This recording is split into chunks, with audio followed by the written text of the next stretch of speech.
Hello.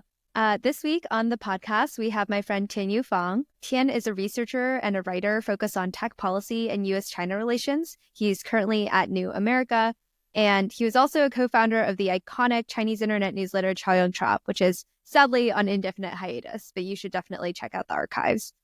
Tian and I met when we were working together on Substack's design team. I remember our very first call very distinctly because we realized that we were both huge fans of Stanford media historian Fred Turner, who wrote the book From Counterculture to Cyberculture. And then as soon as somebody is a huge fan of Stanford media historian Fred Turner, I'm like, oh my God, like we have to work together. And then so we just manufactured a role, and Tian and I were able to work together. And we've been friends since then. That was maybe 2 years ago or something like that. Yeah, I think almost 3 years ago now.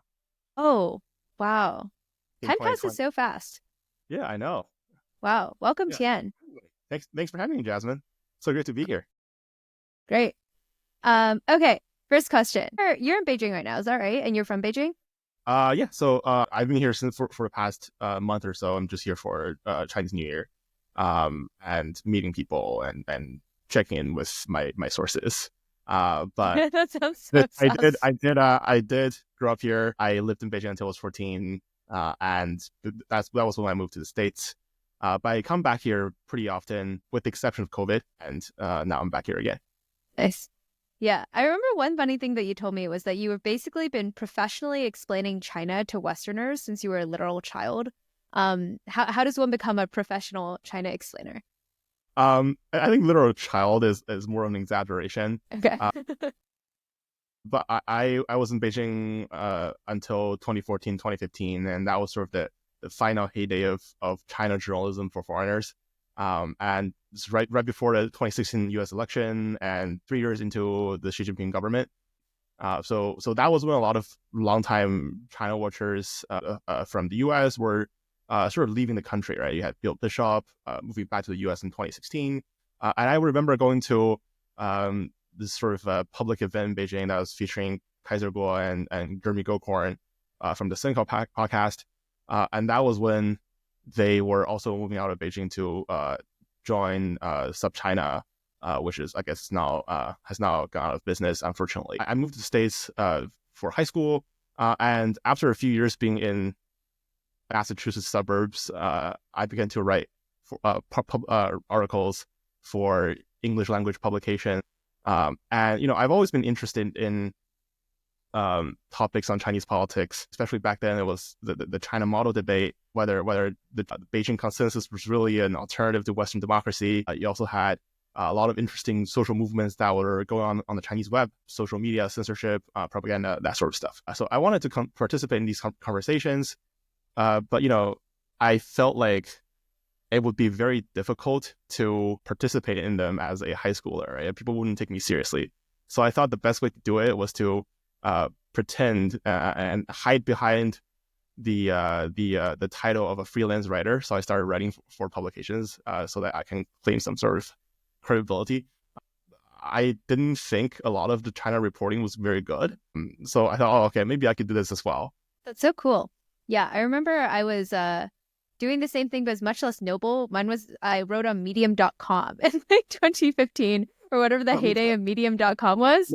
I was like, yeah, there are all these adults, and like the adults are like saying their like political opinions. I was like, this is frankly not very good. I'm pretty sure I can do this on the internet. Nobody knows you're a child. So it's like a medium.com like politics and culture writer, which is very embarrassing. No, I think that's great. I do feel like there is a culture that both of us subscribe to, that is you can basically do whatever you want as a teenager. That instead of participating in like Model United Nations or like the newspaper, there are things you can do in the actual world that nobody's really stopping you from, except for this like mental block.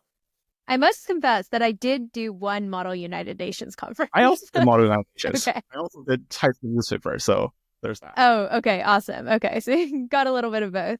Yeah, one thing I've been curious about is just like, since you've been doing writing and research about China for a long time, how has the China journalism environment changed over the last 10 years? Yeah, I think by now, doing journalism in China is sort of an unfeasible career. The context being, journalism in general has become a sort of unfeasible career for a lot of people around the world. And like print and online media publications are just going out of business. But I think the environment in China is particularly bad because of obviously the tightened government restrictions in the last 10 years.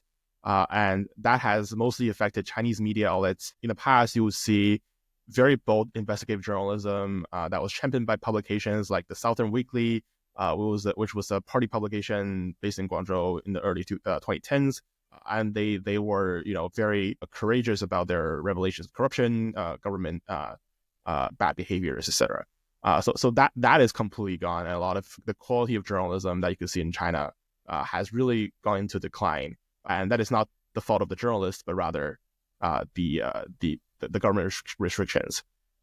I think for the international press specifically, though, which I'm more familiar with, you basically saw the closure or downsizing of China bureaus in the last few years. Part of it was because it's become very difficult to get journalist visas especially for Americans, and that was because China kicked out American reporters in 2020 during COVID, in retaliation for Trump kicking out Chinese reporters during the same year, right? So I think that was one of the most disastrous policies under Trump's China policy in the first term, because suddenly the U.S. lost access to some of its most important resources in China, being the China journalists. So like starting 2020, a lot of the China reporting are being conducted in places like Taipei, Seoul, Hong Kong, to a lesser extent now, but Singapore and Washington D.C. Like a lot of the China beats are now following D.C. sources. And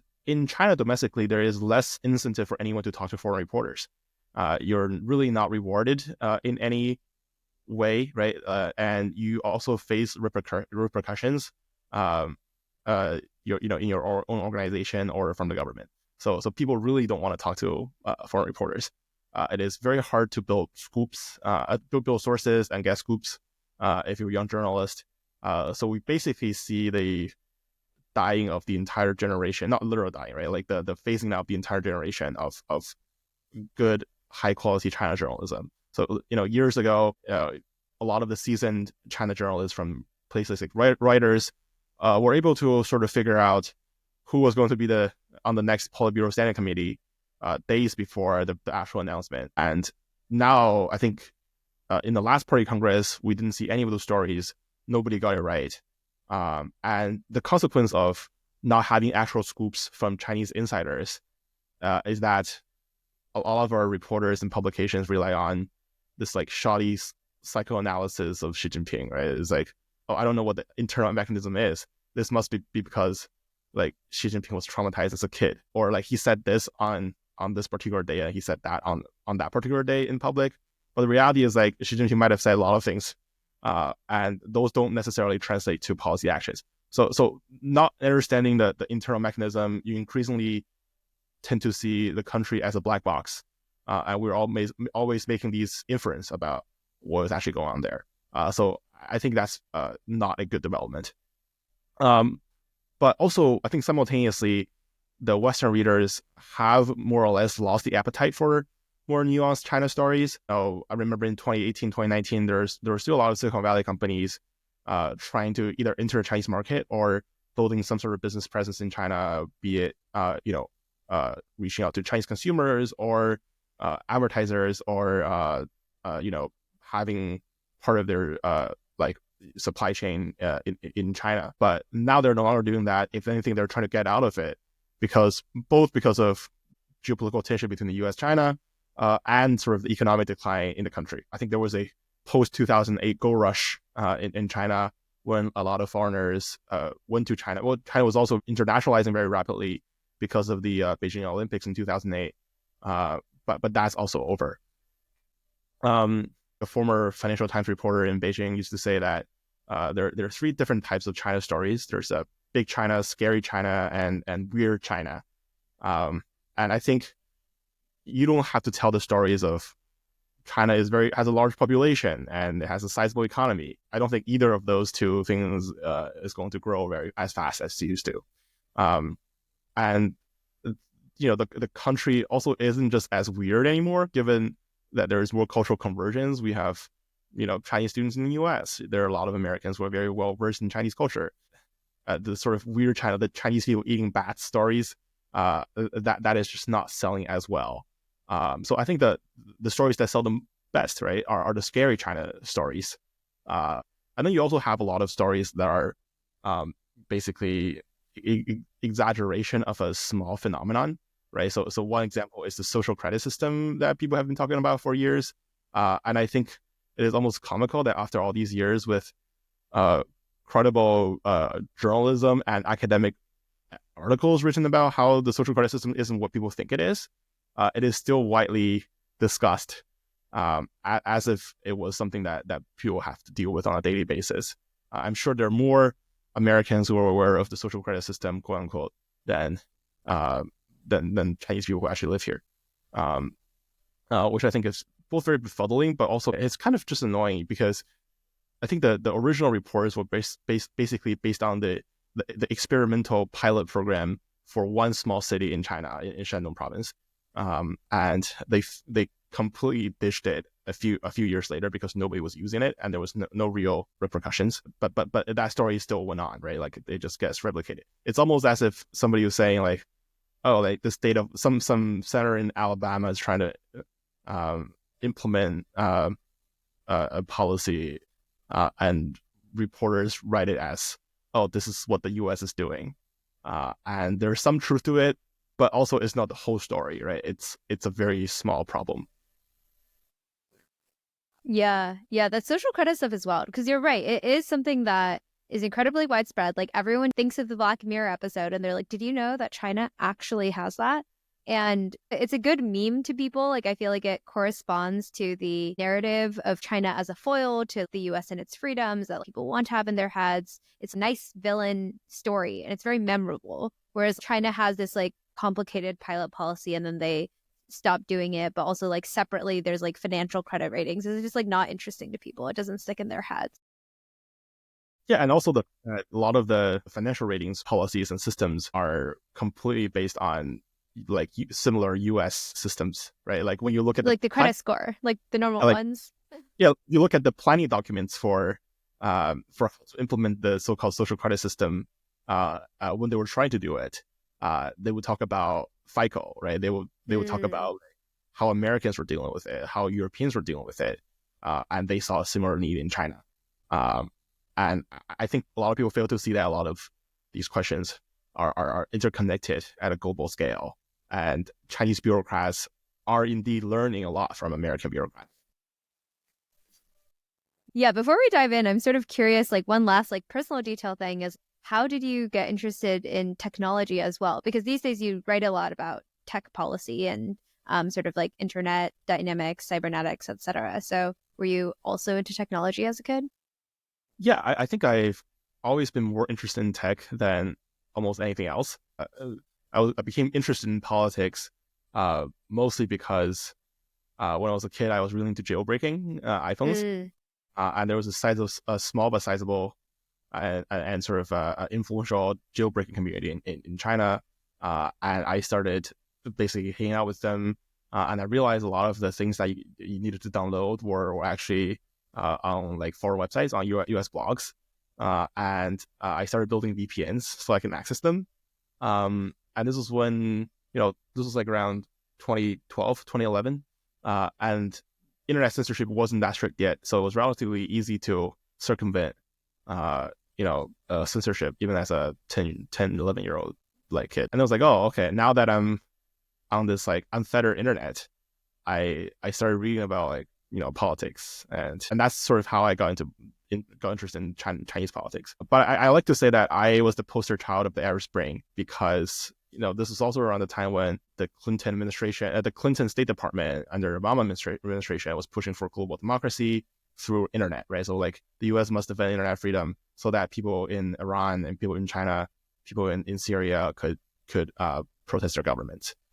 So I really had this like a techno optimist outlook in the sense that I thought social media platforms that are controlled by U.S. corporations would be this vehicle for sort of anti-autocracy movements around the world.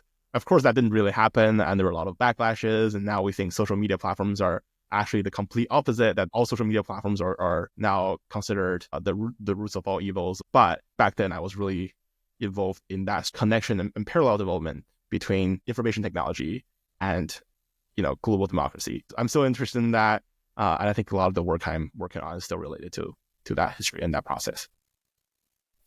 Yeah, that makes sense, because it's sort of like if it's how you develop your political consciousness is because you were able to access through building VPNs like a free and open internet, then I could definitely see logically how they would go to like, oh man, like if only everyone had this experience.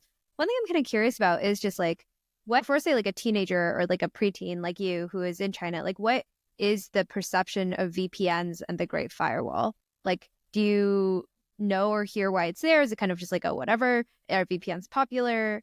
I think the perception has changed over time. When I was 11 or 12, I don't think people were talking about it at all. But it's relatively common in this country, right? I think the reason that people use it are usually not for political reasons, which is kind of the counterintuitive thing. As Ethan Zuckerman used to say, right? Like people actually wanted to go to Instagram and Twitter to see cat pictures. I think a lot of people who are most actively trying to use VPNs in China today are not trying to look for content about like the Tian massacre, right? That's not what they're looking for. They're looking for cat pics. They're sometimes looking for pornography, right? Because pornography is technically banned in China, and they're sometimes looking for like following self-created idols on Instagram, right? So it's relatively common. I do believe that the Chinese government has basically no intention to create a whitelisted internet. I think that was something that people were worried about for the longest time. Every year during those sensitive dates, right, like anniversaries of political events or like political conferences that are happening in cities like Beijing, it is harder to access internet or international internet. It is harder to use VPNs. So that there is the technological capability to identify which traffic patterns are from VPNs, and they could have banned it if they wanted to. But I think they choose not to. Interesting. Why don't they want to completely cut off the access? For one, like China is still like a export-based economy, right? So a lot of textile makers, for example, in Zhejiang, are trying to export their stuff to the US and to Europe, and they need to go on WhatsApp to talk to their customers, right? Like there is a huge demand for even that sort of basic stuff. And frankly, most people who are using these services are not trying to subvert the state.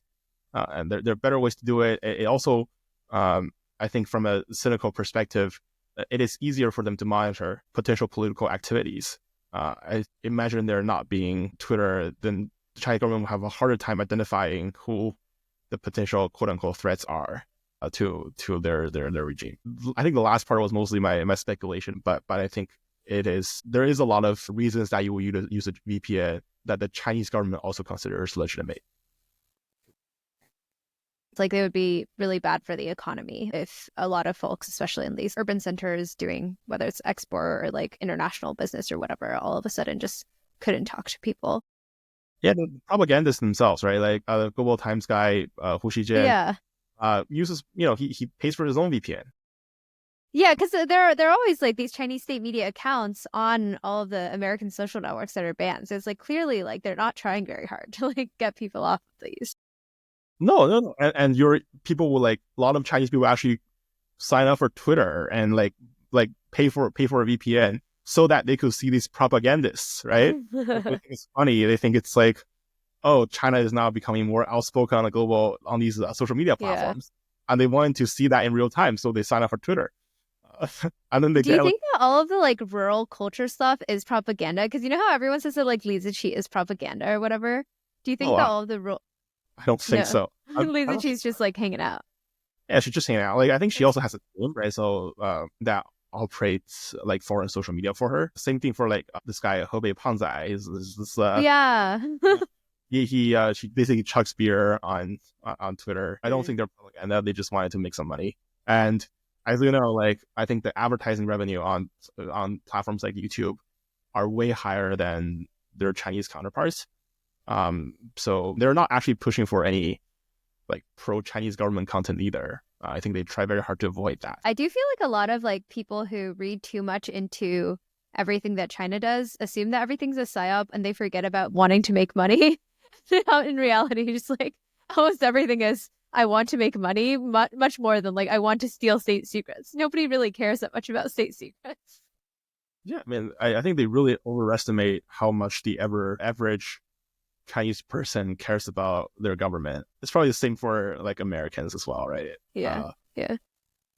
My Chinese grandparents are like obsessed with the idea that like there are always gunmen at school and I should like make sure to run and hide whenever the gunmen showed up. And I was like, there are no gunmen. But I feel like it's very prominent in the Chinese imagination that like every American school is full of guns.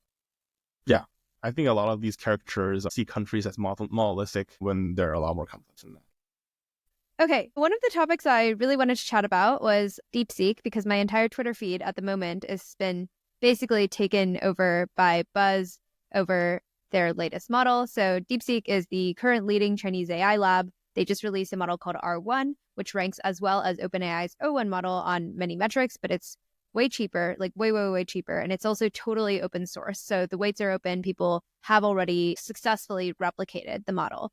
And basically, I tried it. It's a really good model. I think at certain tasks like writing prose, I think it's way better than Claude and ChatGPT, and I use those pretty regularly. And so my Twitter feed is just flipping out because everyone's like, well, what happened to our export controls? How could they have figured all this out? Because it's using a very different algorithm and it's using a different approach. I saw a tweet like right before this call from Dan Hendricks where he was like, oh, I think, like as soon as everyone starts talking about RL at the SF parties, then that knowledge gets from the San Francisco parties to DeepSeek in China.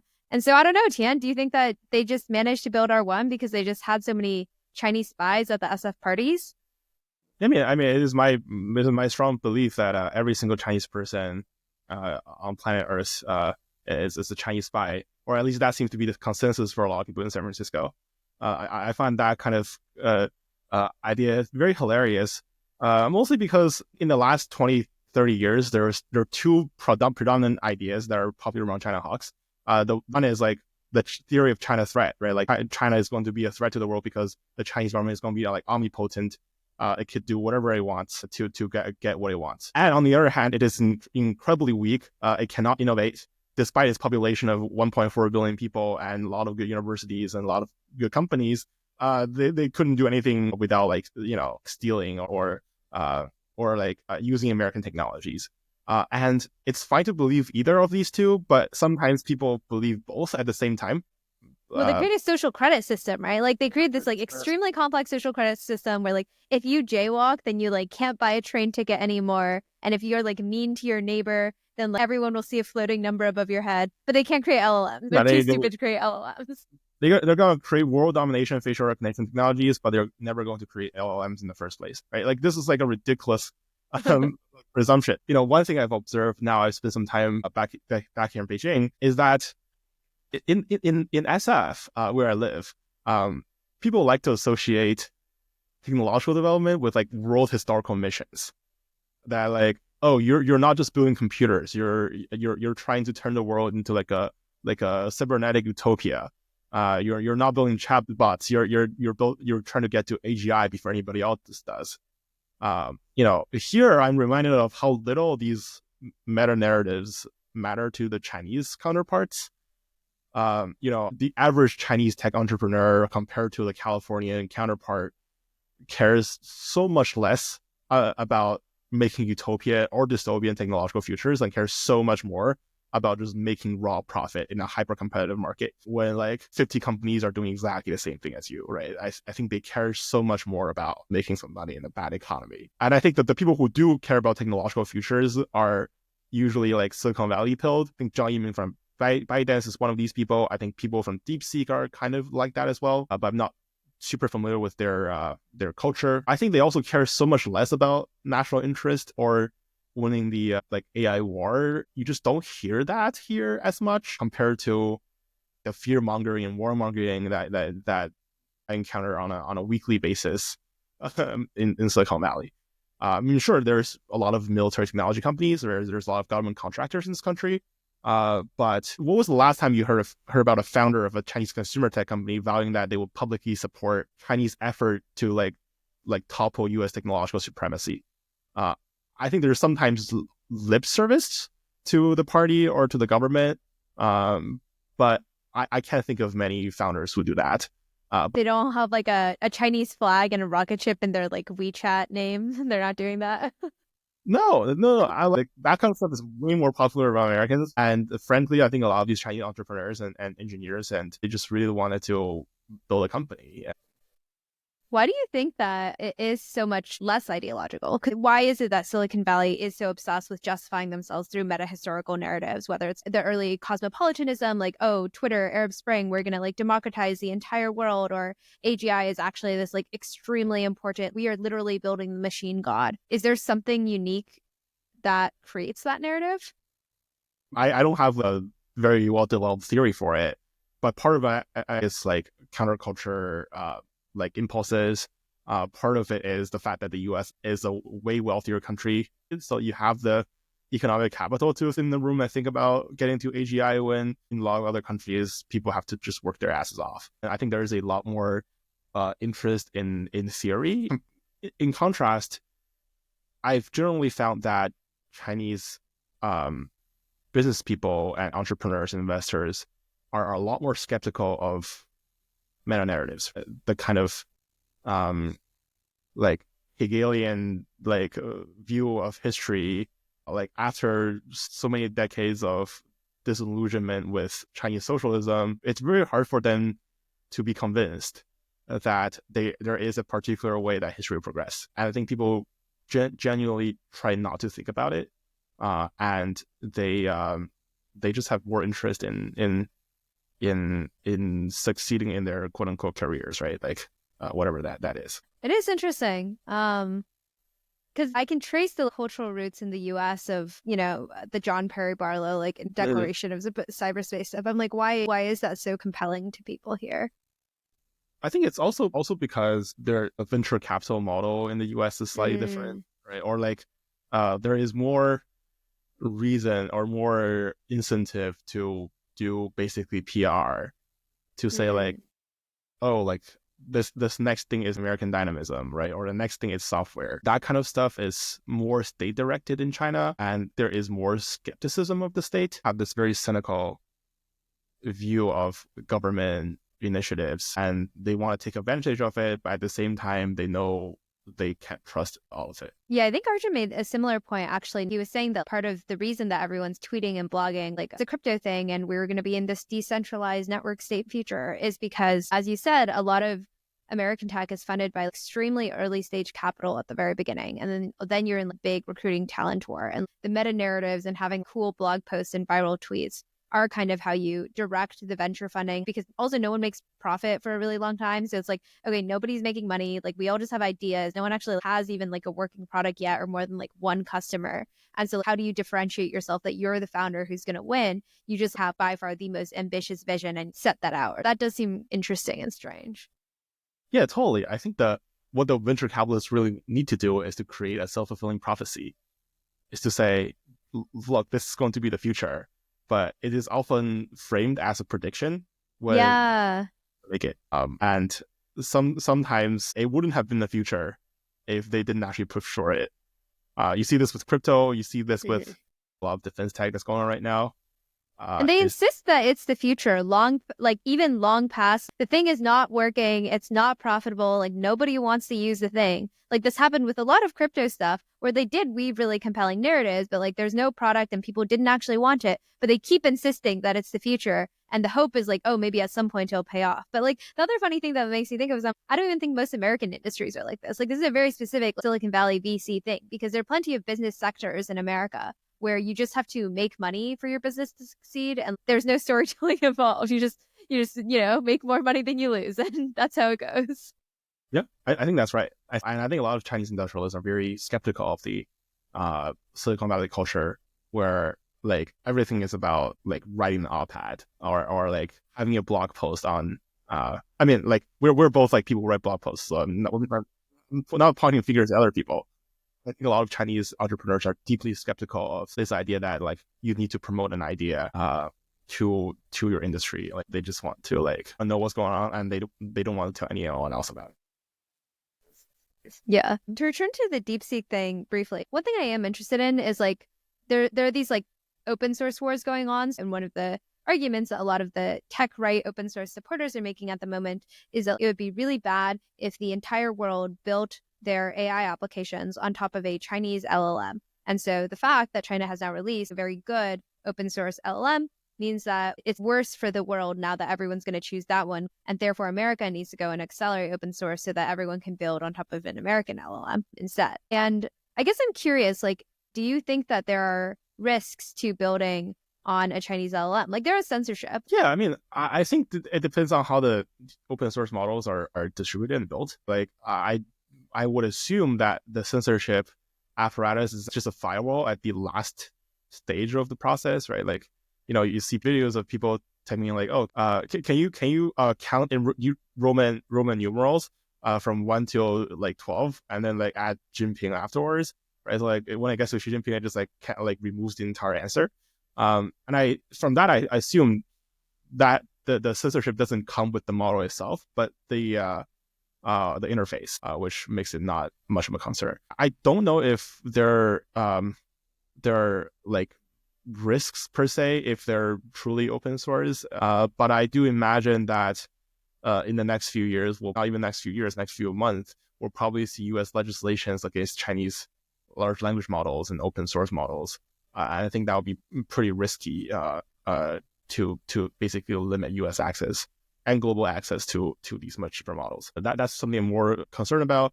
Yeah. I think the broader context being the vast majority of large language model applications, you're not going to ask them about like Taiwan or like the genocide against Uyghurs, and it might give you questionable responses, but the vast majority of people are not going to be like, let me go to this Chinese chatbot to ask them about sensitive things that I know they will censor. Yeah, that is a very American reaction. Someone who like very critical of the Chinese government most of the time, you see this funny thing where people use keyword censorship as a gotcha, and you're just like, yeah, we all know there's censorship in China. There's no denying about it. But if you're going to a Chinese platform, you're not going there to learn the truth about historical events, right? Like you can go elsewhere for it and like look up shopping guides on like Xiaohongshu or like these restaurant recs. And if I'm trying to get like the WikiLeaks like files, I'm not trying to like look it up on like major American social media platforms to see if they will publish the entire thing. I will go to other websites. Yeah, the other thing that I was like talking to somebody about today is like, on one hand, yes, the Chinese technologies are very censored. On the other, they're censored in like really simple and obvious ways. Like you said, it's like at the interface layer. If you download R1 locally, you can access it in full. And then on the other hand, a lot of American models, their alignment training is, I guess, what they'd call it rather than censorship. But they're like alignment training that gets it to be politically correct or inoffensive is all very mysterious. Like nobody actually knows how it works. Nobody can explain it. No one knows how it like sort of equivocates constantly about the Holocaust or about Israel-Palestine or whatever. And all of these things we have much less visibility into. Actually, because it's so advanced, we understand it less, and therefore it is harder to circumnavigate than it is to know, okay, just don't ask that model about Taiwan or whatever. Yeah, and I think that again, the list of things that China censors, there's only so many things, and I think pretty easy and pretty obvious to most Chinese people that when they see propaganda, they sort of know it. They're like, oh yeah, this is from the state broadcaster, and like you can only trust like 30% of it. Yeah, it's very realistic. I feel like the DeepSeek reactions also seem like they're a textbook example of something that you have written a lot about, which is this concept that you and Tim Huang have been defining as techno-nationalism. I'm just quoting at this point. Techno-nationalism is a framework for U.S. foreign policy that has its core tenets two main pillars. First, that geopolitical competition with China is both zero-sum and dependent on achieving technological superiority. And then second, that national security and foreign policy considerations trump domestic considerations. One thing that you guys do is you contrast techno-nationalism to the early 2000s techno-optimism, that sort of spirit of, oh, if everyone has access to the internet and social media, this is an inherently democratizing, liberalizing force. And we should preserve the open public square. We should preserve free expression. This is a thing that transcends sovereign borders, and that's where we're all going to get free. I definitely think that this is a really useful framework for understanding the shift in sort of both Silicon Valley and DC's orientation towards tech policy. But I guess I'm curious for your take on where it came from. Like, why have we seen such a rapid shift from the Clinton era policy to the techno-nationalism that dominates discourse today? Yeah, I think elephant in the room being the US is no longer the only technological leader. If you look at 2008, 2010, almost all social media platforms were owned by US companies, and they're in this like 30-mile radius around San Francisco. Now it is clearly no longer the case. We have companies like TikTok. We have a lot of AI surveillance companies that are in China. So there is obviously a much more, I think, legitimate concern about what kind of values are being embedded in these technologies and who are the ones that can control it. There is a sense of the U.S. control and hegemony on how technology can be used has been lost. Second thing, I think there's just a decline in the globalist aspirations that we used to have. The U.S. used to care a lot about, at least people on the center left, used to care a lot about like moral issues, normative issues about human rights in other countries, and there is less of a concern these days because people are more concerned about domestic issues. I do think that a huge shift in this story is the fact that consumer technology does not make money. There is a general sense that consumer internet is not real technology, that social media platforms are essentially several layers virtualized from the actual hardware underneath it, and without the hardware supply chain or like advanced semiconductors, none of this would have been possible. So I think there is, in a weird Marxist turn, a pivot to materiality underneath the technology and say, look, information is actually not so disembodied. Information is actually not so globalist. Rather, it is based on these technologies that the US can and to a lot of people should still dominate. And the same thing is happening in China as well. And more in many ways, China really never believed in the global public sphere, but you do see the country becoming more nationalist over time about technology and deep tech being the main mission that the country should pursue, as opposed to pushing social media platforms to go to like other countries. Like TikTok is probably one of the few exceptions in this case. And compared to, say, like Chinese breaking the semiconductor bottlenecks, I don't think the Chinese state cares as much about TikTok as the more important hardware breakthroughs. Yeah, I guess that does make sense in terms of policymakers thinking the global public square thing made sense insofar as they felt that they could set the liberal rules of like how that global public square would operate. They assumed that the US would be good stewards of that square, but if another country was to near technological parity, it would not necessarily have the right values and rules. I guess the question that has been a little bit more of a mystery to me is like why Silicon Valley itself has leaned so hard into techno-nationalism. Like, I'm not saying like every single person in Silicon Valley is now techno-nationalist, but they should be the biggest champions of the open web. They should be excited about how open source like helps the little tech agenda or whatever. They benefit incredibly from global talent and global trade. And like, if they can run ads on more people around the world, then they can make more money too. Like, I presume that's why Facebook was so interested in the global project, was because there are a lot of people in other places that they can run ads on and earn money from. And so I guess I'm curious why Silicon Valley right now isn't, quote unquote, standing up more to techno-nationalism for their own, material interests. I think that's a totally valid concern. My answer would be like there is significantly less money and opportunities in like building social media platforms or like Uber Eats and another like rideshare app. And there's way more interest in building things like defense tech. There's more interest in like building green energy like labs. And these things need a lot more investment than consumer applications. And the money isn't coming from consumers. The money is coming from places like the Department of Defense. Or they're coming from like National Science Foundation. They're coming from Department of Energy. And for those, I like to half joke that Silicon Valley libertarians hate getting money from the government, but they love getting money from the military. There is a lot more incentive for people to hype up the China threat or like American dynamism, quote unquote, so that they could secure more funding and more contracts from the government. I think the type of free market libertarianism that was most influential in the 90s, right? The crypto libertarians who were trying to, fight the US government because they were vehemently against export controls on both hardware and also encryption algorithms. That was more or less an aberration from the Silicon Valley culture. Think about like 1970s.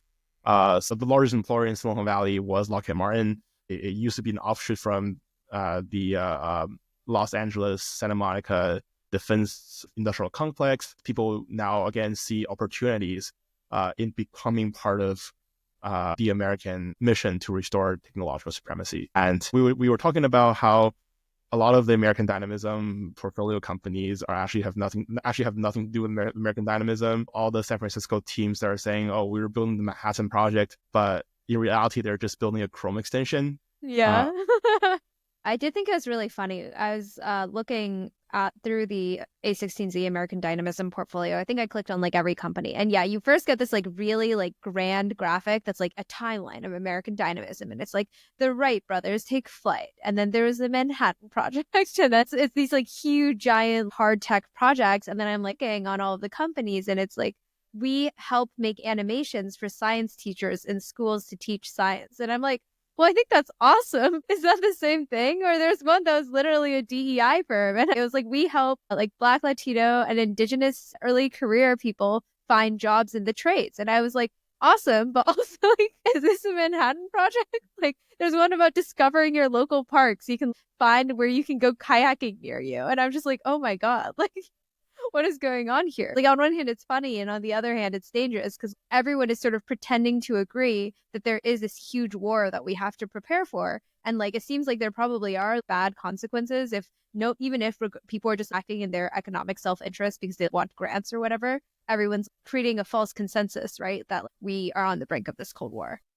And you see this in Washington, D.C. as well. You have so many people who do not believe in sort of the national security argument for a lot of things, but they have to leverage it so that they can get things done, especially with the weakening of federal agencies. Even under the Biden administration, they would talk about national security, like justifications for the EV ban. What the real national security issue is housing. But then the question is, if we are creating this like consensus, that's not really a consensus, right? That the most important thing is to prepare for AI war with China, then like, do you think that the building more housing and building more hospitals or like building more public transit, do you think those would, be on the top priority, or would the real like militaristic surveillance state issues be on the top of it? I think the Palantirs and the Andros of the world will get way more accents and resources compared to the people trying to use national security justifications to fix immigration, to fix housing, to fix healthcare. Yeah, totally. It's interesting because like the thing that I always feel is frustrating and hypocritical about it is like the whole logic is like China's really bad because they have an authoritarian surveillance state.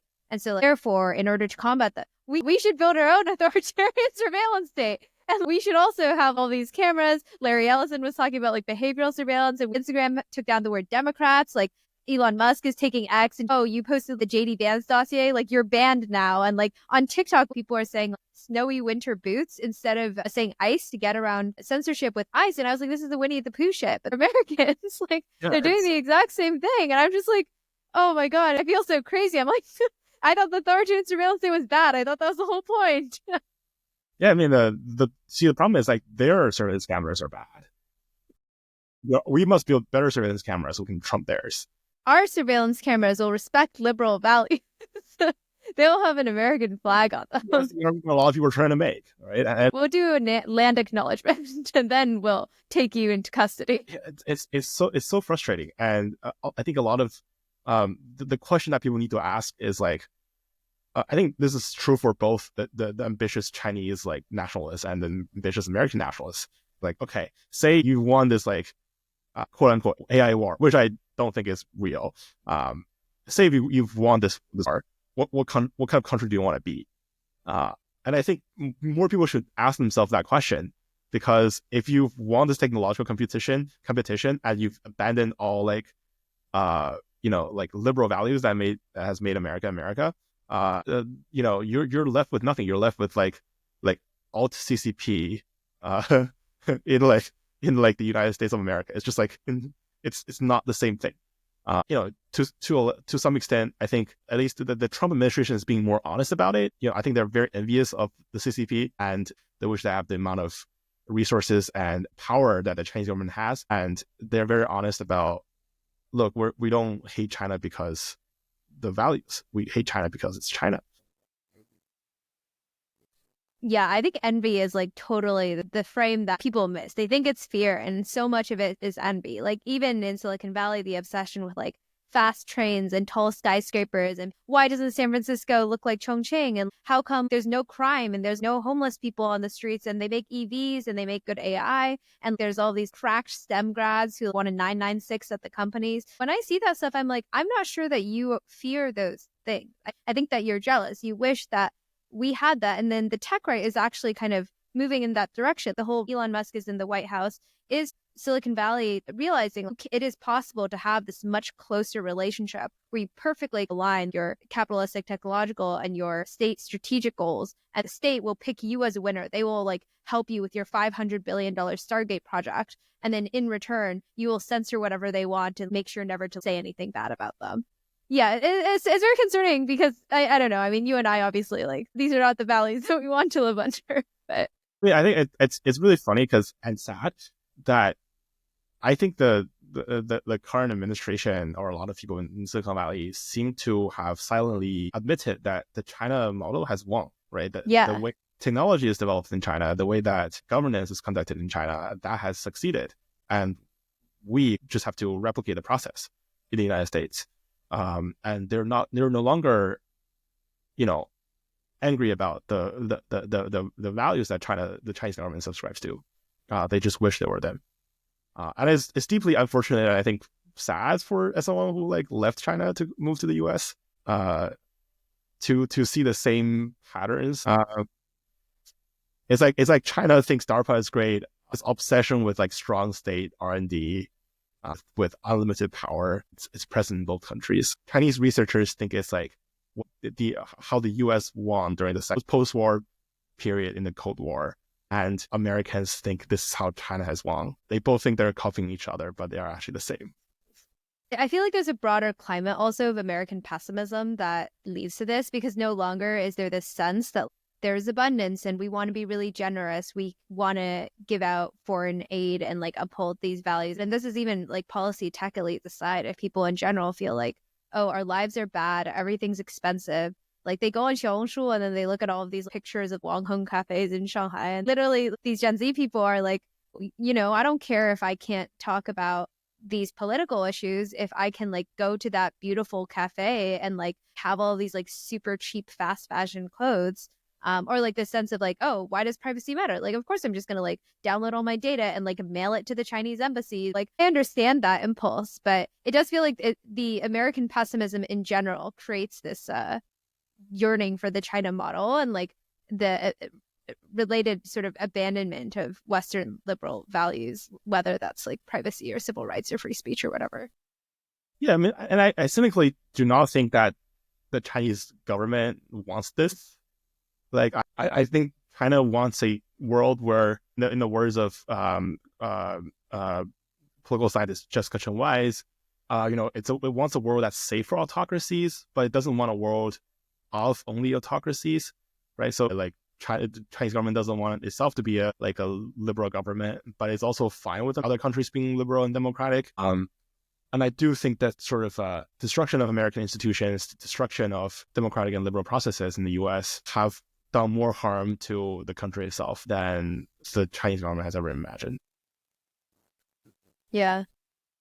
I guess one thing I've been curious about, and I think this question came out of a comment I got on my last Substack post, which was someone was saying, yes, sure, the tech right and America today does feel like it is becoming more of a techno-authoritarian state in the vein of what China has been doing as well. But do you think that there are ways in which these countries' approaches to techno-authoritarianism still diverge, even as the U.S. shifts illiberal, etc.? Yeah, well, I think one thing is that the Chinese government is way more concerned about corporate power than the U.S., right? The way that we have so many tech oligarchs sitting in the White House and advising the president. That is not happening in China. Well, for good and bad reasons, right? But I do think in the PRC, there is a still much more emphasis in the party's institutions and the party itself. And they know that they cannot give it to outsiders.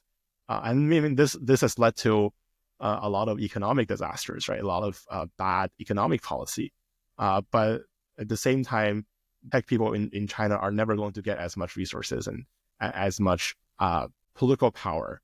So I think that's a huge difference. I also think that like China is still more globalist in its outlook than the US, right? You're going to, now that the US has paused aid under Marco Rubio's State Department to almost all countries except for Israel and Egypt, China is still giving out aid. China is still giving out development funds to other countries. So we'll probably see a much stronger regional and international influence when it comes to Chinese technologies going abroad. And that is just something that makes more economic sense for most countries in the global south. And the US hasn't really made a true effort to compete with the Chinese state. There probably are some ways that Chinese tech will continue to develop differently as a result. For example, one interesting and kind of funny example that you told me once about is how the Falun Gong, the group behind world-renowned Shen Yun dance, has a surprisingly advanced technical capacity, which I was very surprised by. And they have their own micro ecosystem. Like you got US internet, you got Chinese internet, and then you got like Falun Gong internet. Tell me about Falun Gong internet. How did that happen? Yeah, so the Falun Gong is this like sort of religious spiritual organization that came out of the Qigong fever in China in the 1990s. And they have basically been in exile from China since the late 1990s. And they're currently based in upstate New York. And this is something I'm trying to write about in the next few months, is how the Falun Gong has been pushing for a lot of these early VPN softwares and commercializing them so that they could be widely available to Chinese people who then use their software to access their like religious websites and because they're so vehemently anti-CCP. And in recent years, they've become very active in the US media space, like the Epoch Times was one of the most distributed newspapers in the country, and it's also run by the organization. I've been looking at all these platforms, one of them being Ganjing World, which is a carbon copy of YouTube. And it seems like they're trying to create this like distribution network that YouTube doesn't have to take a cut from. A lot of the practitioners who moved to the US in the late 90s and early 2000s were actually software engineers. So I assume that's where they got their technical capacity. I'm still trying to see what is going to come out of it now that the Epoch Times is under Department of Justice investigation and Shen Yun, the performances have seen reports of basically child abuse. There's quite a few former performers who have come out and said that they were deprived of basic freedoms while they were at the Dragon Springs, which is their headquarters. But I'm very interested in how they've always played a role in this Clinton era push for global democracy via the internet, because they saw information access as part of their pitch to the Chinese public and to access more followers and to quote unquote combat the Chinese Communist Party. Even though I think their influence in China has declined very much over the past decade or so, its influence in the US has become so much more pronounced. I was in Taipei and there were people distributing like Ganjing World flyers. Whoa. You should download the Ganjing World. So in many ways, it's an interesting I think it's the most successful network state to date. Network is truly a network state. You should get Balaji on this. Yeah, Balaji should really learn from the Falun Gong. I think there will be a lot of lessons to be learned. They're a great idea machine, Yeah, we should be copying them. Maybe instead of the tech right, we'll have strong organizational capacity. It's also like very CCP like in the way that it is organized. So why not? Yeah. Wow.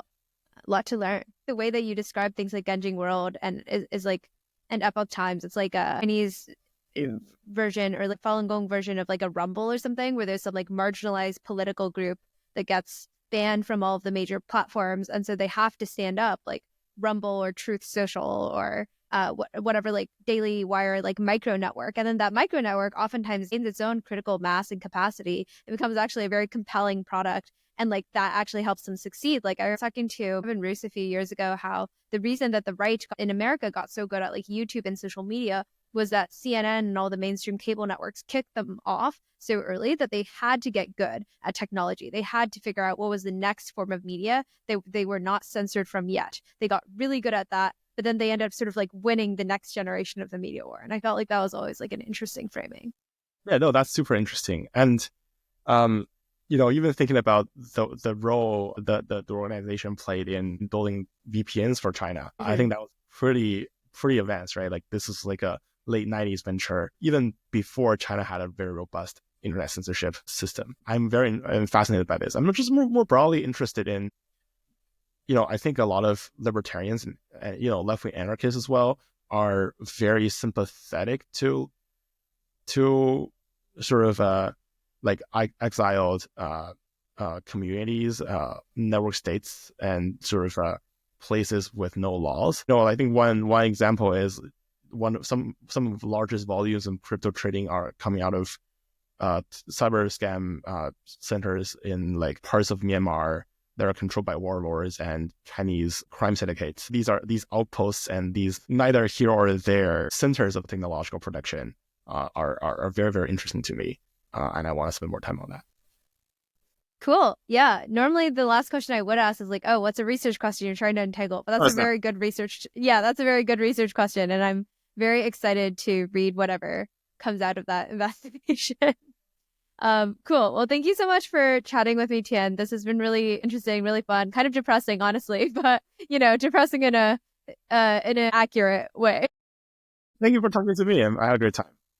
Okay. Awesome.